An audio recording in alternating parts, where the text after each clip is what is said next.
Urbanidades, historias de RK Radio. El coleccionista de muñecas. Era el atractivo de la fruta prohibida.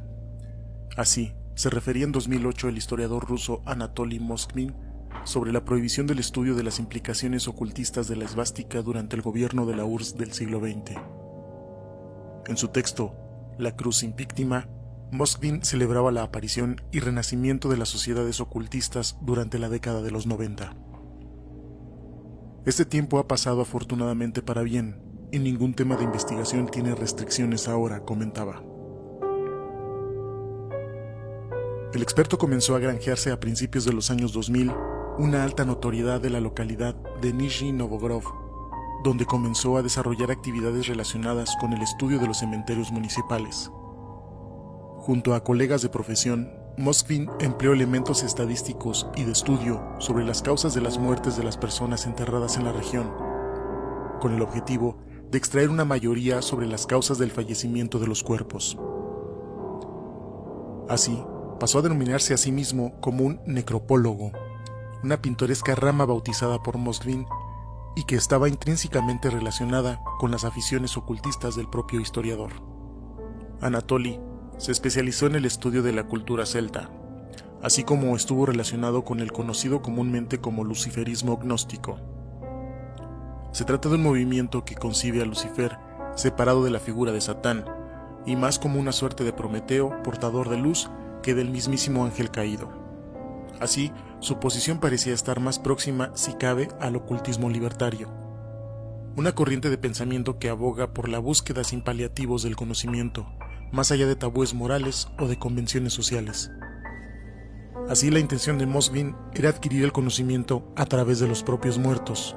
Además, Anatoly era profesor de la Universidad Pública de Moscú, además de hablar 13 idiomas, entre ellos el español y el latín. Por todo ello, en el año 2011, la policía de Nizhny Novgorod empezó a realizar pesquisas relacionadas con avistamientos en el cementerio local. Algunos familiares de los fallecidos habían denunciado que las tumbas habían sido mancilladas y perturbadas. En tales circunstancias, los agentes echaron mano del historiador, experto en cementerios locales, para resolver el misterio. Lo que no imaginaban era encontrar en el domicilio del propio experto un total de 29 niñas que acababan de ser desenterradas y embalsamadas para decorar el salón. Eran las muñecas de Anatoly Moskvin. Según especificaba el propio profesor ruso, su fascinación por los cadáveres y los cementerios tiene una fecha concreta. Fue cuando apenas tenía 11 años, en 1979. Volví a casa tras un día de colegio normal. En ese momento, un grupo de personas que celebraban un funeral por una niña de 12 años de su mismo centro escolar lo llevaron a rastras hasta donde iban a enterrar a la pequeña. En ese momento, uno de los adultos que ayudaban a llevar el ataúd forzó agarrándole de la cabeza y le obligó a darle un beso en la frente a la joven inerte. La besé una y otra vez, y luego otra vez. Así lo relataba el historiador de la revista Necrología, en la que también el profesor universitario era un asiduo colaborador debido a sus intereses en los cementerios locales. No obstante, lo que marcó a Moskvin no fue que le obligaran a besar a un cadáver, sino la propia reacción de la madre de la niña. La madre de la pequeña de luto me puso un anillo de boda en la mano antes de ponérselo a ella también. Así, según relataba el historiador, quedó simbólicamente casado con la recién fallecida. Mi matrimonio con Natasha Petrova fue muy útil. Me ayudó a desarrollar un profundo interés en ceremonias mágicas, detallaba en el mismo artículo el profesor universitario. Un incidente que le llevó a crecer con una obsesión hacia los cadáveres y su uso como canal de conocimiento. El artículo de Necrología fue publicado a finales de la década del 2000, en el mismo año en el que llegaron las primeras denuncias de vandalismo contra las niñas enterradas. Durante esos mismos 10 años, Moskvin vivía todavía con sus padres, a pesar de haber cumplido ya los 45 años. Como él mismo declararía unos años después a la policía, se mantenía virgen y no había tenido ninguna pareja sentimental, al considerarse a sí mismo como asexual. Por ello, Cuando la policía descubrió los 29 cadáveres ataviados como muñecas de porcelana decorativa, acudieron a interrogar a sus padres.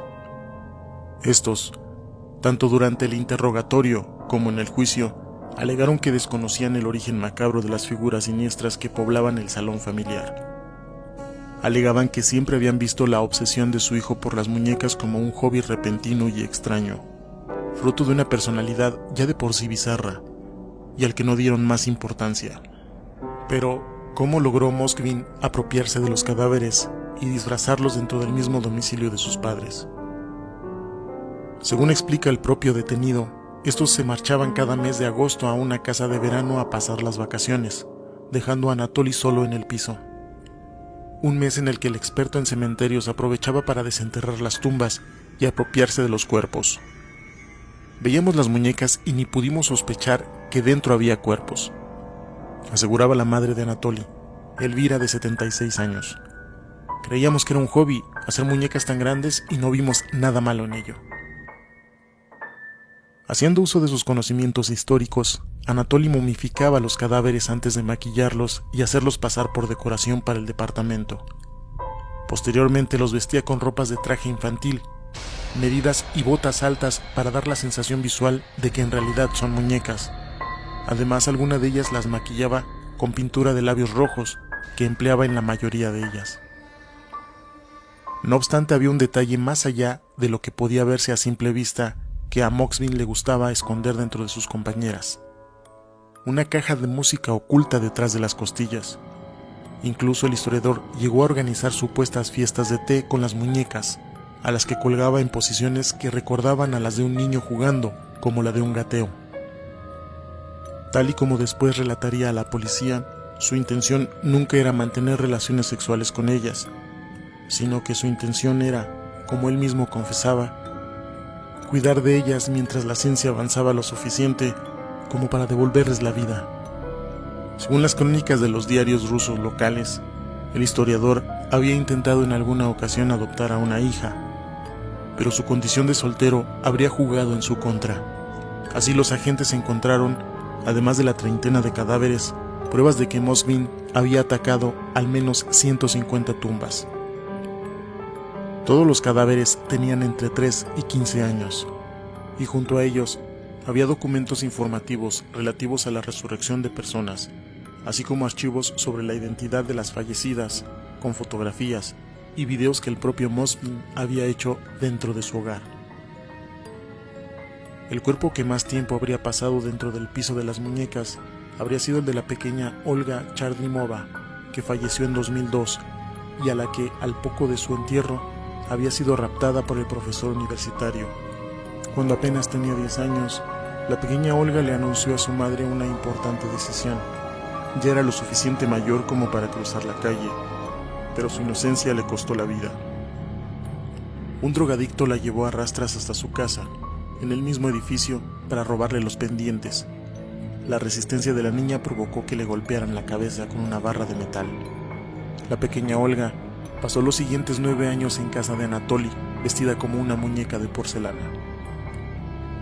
Tras el juicio, Natalia Chardimova, la madre de la niña, confesaba en una entrevista recogida por el diario Daily Mirror: se me acercó durante el juicio, directo hacia mí, perdí el aliento, sencillamente me quedé plantada, con la boca abierta como un pez. Me quedé mirando a su madre, que estaba temblando y sollozando. No obstante, Natalia mantiene que sintió compasión hacia los progenitores, de quien había vivido casi una década con el cuerpo de su hija. Al final ella es una madre, pero en lo más hondo de mi corazón no puedo creer que tanto su madre como su padre no supieran nada. Solo hay que mirar las fotografías que tomó la policía en la casa. Es un desastre. No me creo que no oliesen o no hubiera nada sospechoso en esas muñecas, decía la madre. El psiquiatra que siguió el caso de Moskvin aconsejó durante el juicio celebrado en febrero de 2013 que el sospechoso no fuera considerado como competente mentalmente para afrontar un procedimiento judicial. Por ello, la sentencia fue enviar a Anatoly a un centro psiquiátrico, donde permaneció 5 años hasta que sus propios médicos instaron a las autoridades que liberaran al secuestrador de cadáveres para que siguiera el tratamiento desde su casa, algo que encendió la ira de las familias de las niñas, en especial la del padre de Olga, Igor Chardrimova. Nuestras leyes son demasiado blandas. El castigo debe ir de alguna manera en consecuencia con lo que ha hecho esta persona, y este hombre descansará en su clínica hasta que digan que está curado y lo dejen volver al cementerio, comentaba en una entrevista conjunta con su esposa. Ojalá me lo hubiera encontrado junto a la tumba de Olga, pero si hubiera hecho lo que tenía que hacer, ahora sería yo el que estaría en la cárcel. Y es que el miedo de los padres de las niñas radica en las palabras del propio Anatoly Moskvin a los agentes en el momento de su detención. No las entierres muy hondo, que en el momento en el que salga voy por ellas. No obstante, la fiscalía lanzó un recurso contra la liberación del preso, que aún a día de hoy permanece en prisión.